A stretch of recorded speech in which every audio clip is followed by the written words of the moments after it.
Hey, what's happening everyone? Pragmatic Addict here. So, when this film's trailer came out, I didn't think much of it. I was just kind of like, okay, cool, a new slasher from Shudder. But then I found out the film's twist and catch, which was that this was, from what I was hearing, was a slasher, but shown almost entirely, if not entirely, from the killer's perspective. Yes, instead of following, dumb kids hiding in a closet, breathing way too loud, tripping over their own feet, splitting up, we're watching the killer this time around, watching their side, their story, hunting down the little dummies. Which, from that alone, breathing just enough fresh air into the genre, flipping the script, I didn't know still how it would be just as a standard slasher, but I was curious enough to see what they would do with it, especially the rave reviews it's been getting, as well as the mixed ones.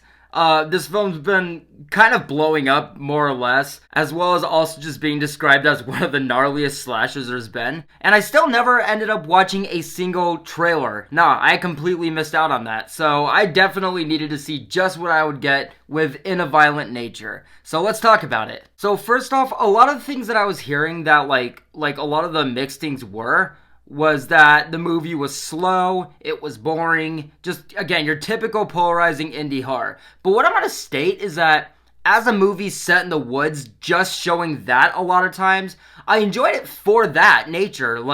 How I felt about this film was kind of how I felt about The Blair Witch, which was equally polarizing for a lot of the same reasons, just walking through the woods and all that shit. But here's the thing is that Blair Witch has been one of the most I want to say maybe one of the most iconic, most polarizing movies where half the people are like, that movie's boring, you're filming rocks and you're walking through the woods. But for me, I'm like, but see, that's where the fear is. That's where the source of fear is getting lost in the woods, hallucinating. It's the whole imagination with that, of your mind playing tricks on you, not necessarily seeing a fucking witch. And that's kind of what I got here. For casual viewers, yeah, there is not a lot of character development with this one. There isn't a huge story. A lot of the film is just us watching a demonic murderer walk through lots of woods hunting people. But what I liked is that I found that sound design and the direction with this walking through the woods shit, the film did center on certain things to still tell enough of a story, to still paint enough of a picture. Going further into what I was saying about how the reason why Blair Witch Project works for me is because I understand the fear of getting lost in the woods. I understand the fear of, hallucinations, but there's a scene in this movie where a couple kids are playing at a lake. The way it's shot is that you see from the killer's perspective, you're on one side of a lake, and all the way on the other side you can see a couple kids, it's so far into distance, you can barely hear them talking, you can't make out, what they look like, you just know that there are kids in the distance, playing on this lake, just two of them. And basically how this scene ends up playing out is that we see the killer just slowly walk into the water, going deeper, just descending down into it, and then once he's out of frame, you don't really know how long the scene's gonna play out, what exactly is gonna transpire. It just stays on the single shot. You just see the killer just walk into the lake, and then that's it for several minutes before you see what happens next. And for me, I like that, because I was like, that's how it should feel being stalked without a heads up from a slasher, in the woods kind of film. That's how that should feel. That's kind of what I've wanted from slashers, is to have it feel realistic and to really take advantage of the setting. And with this film, the setting alone was enough for me, along with the twist of the genre, as well as the direction. Again, because it was fresh enough, it felt exactly what it was, and with what was shown, yeah, sure, minimal, but still enough to paint a picture, and, doing the best it could with also doing the least it could. For me, one thing that I really would complain about the most, which may sound strange, is that the film, it's shown to look like it's one take a lot of times, again, where we're just following this guy through a lot of woods. We're seeing some things here and there, bear traps or things in the woods that will maybe mark for a landmark for people if they get lost or something. And I actually like that, because again, that side of the audience that will dig the nature setting and think of the fear and the imagination of getting lost in a woods and a woods based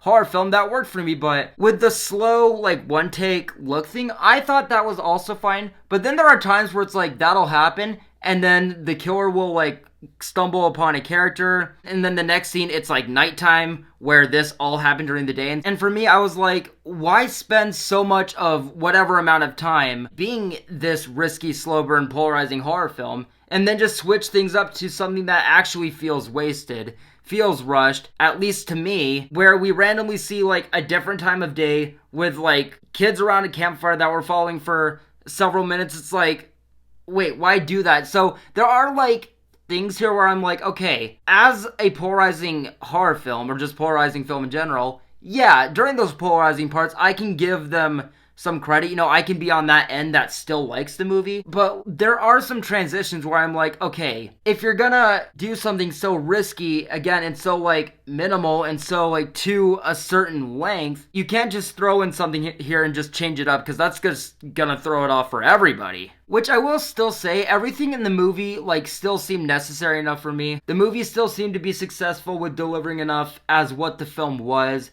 and what its story actually is, while doing the epitome of the bare minimum to get by. I wasn't bored when seeing the kids, because I knew that they were there for a reason besides getting killed. There's still a reason why this killer is hunting them. It may be because of the fact that they're just in his woods. Maybe they're connected to another character along the way. Maybe they have something that this, killer desires. I just knew that for how boring the film was, whatever was here had a purpose, and it seemed to do that, even if it was just, again, minimally handled. But hey, let's get into those kills, huh?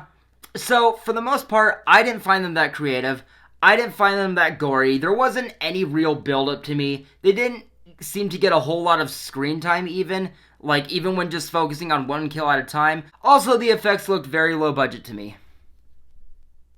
But I will say, I did respect some of the kills' executions as part of the film's overall story and just where things go from there as transitions. There's also one kill in particular that felt like something that could actually give the Terrifier series a run for its money.